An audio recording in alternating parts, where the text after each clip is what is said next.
Hey guys, it's your girl B.Well here today to talk to you about passive aggression.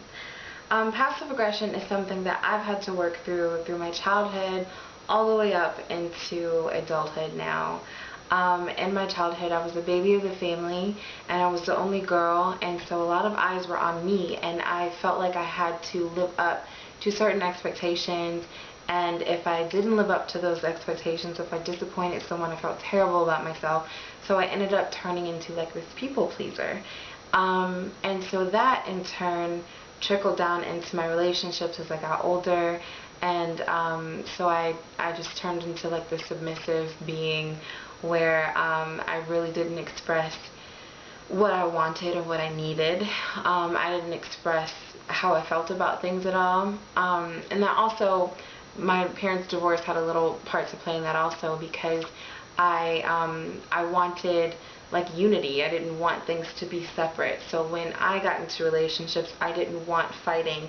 So I wouldn't do anything to oppose my partner, so that there wouldn't be an argument, so there wouldn't be the end of the relationship. That was just how I dealt with things. And it was very unhealthy.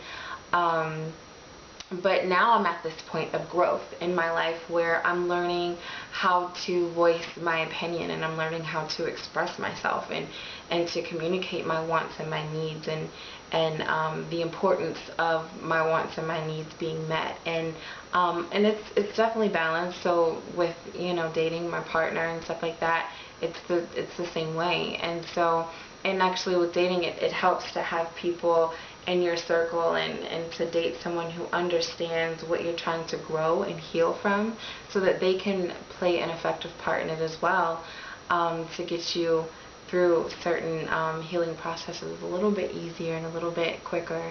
So one of the techniques that I currently use is, they'll say, "You okay?" And anytime someone asks me if I'm okay, I'm usually like, "Yeah, I'm good, I'm fine."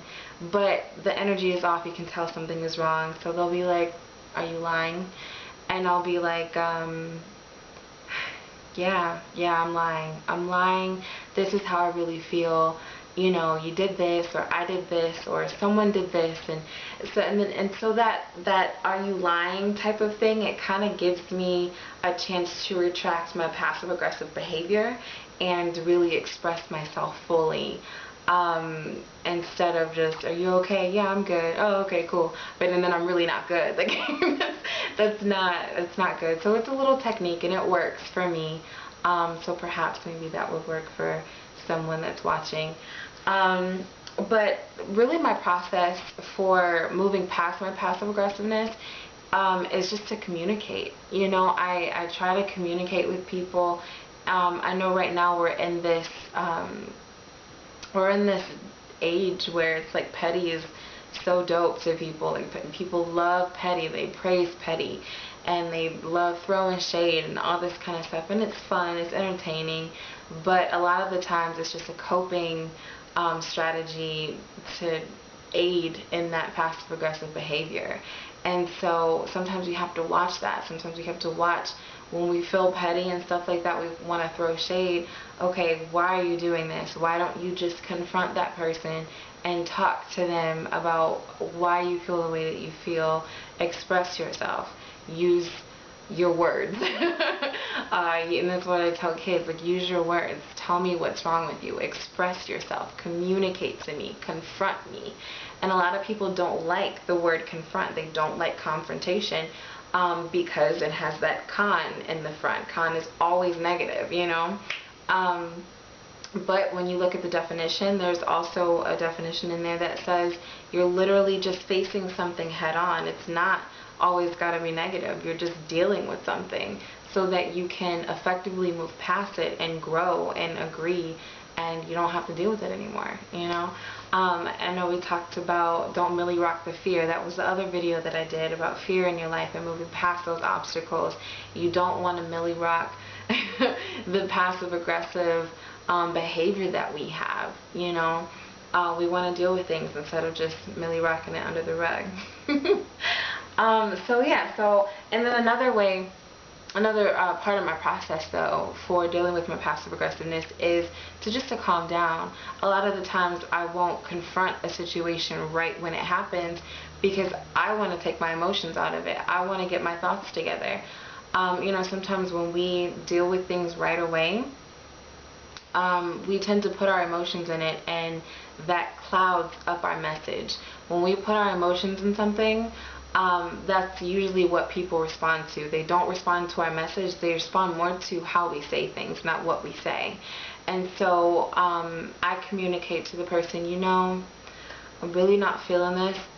We're gonna have to talk about this. We're gonna have to address this. I'll let you know, when I'm free, and we can address it. Because if I address it right then and there, I'm gonna be dealing with them out of anger, and I don't want to deal with anyone out of anger, because that's when words get thrown around and people get hurt. When we're dealing mainly out of aggression, and out of our emotions.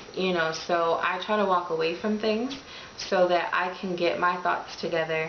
I write a lot. I write my thoughts out, or I talk them out to myself. The perks of living by yourself, you're not looked at like you're crazy for talking things out and playing out scenarios and rehearsing what you're trying to say to somebody.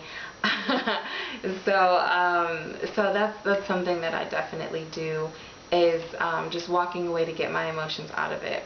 And then another thing that I do is, when I do finally confront that person, the conversation goes how I need it to go. I let them know, listen, I need to talk to you, and I just need the floor. Like, let me speak, and then you can, get your point across when I'm all done, because I have to get this off my chest.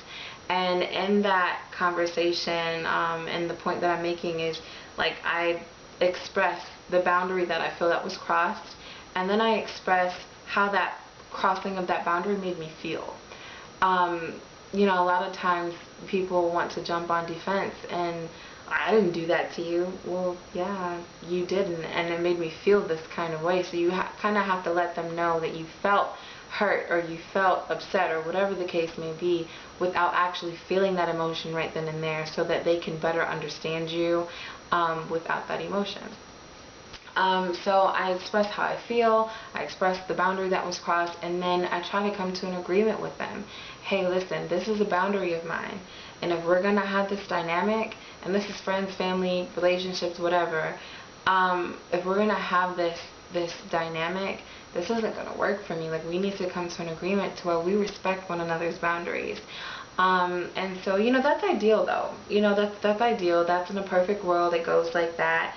But that is the benefit of walking away for a little bit and taking your emotions out of things, is when you come to it, when you address the situation, people don't like to hear that they hurt someone. They don't like to hear that they were wrong about something, or, that they did something wrong in someone's eyes. They don't like that truth. And so they're going to want to put their emotions over into it, and that's why you have to be emotionally sober enough to, like, block that, like, deflect those emotions that they're pouring over into you. You don't want to get into a yes you did, no I didn't type of match. We're adults, we're not kids. Like, we can definitely have an adult conversation about boundaries and come to an agreement. And if they don't want to come to an agreement, then that's when you walk away from that conversation, and you have to analyze that relationship.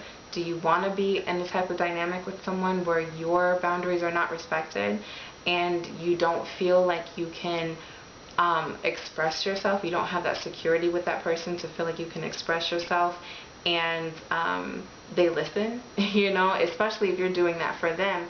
I think sometimes when people show you who they are and how they're going to treat you, you gotta listen. You gotta really look at it, But, this is just my process.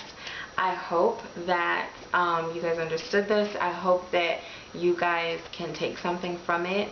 And if you know anyone that's dealing with this type of situation, then I hope that you can share this with them, like this video, subscribe to the channel. I love all the support that I've been getting from everyone on Facebook and on Instagram, on Snapchat. Like, you guys have been absolutely amazing. I love the support.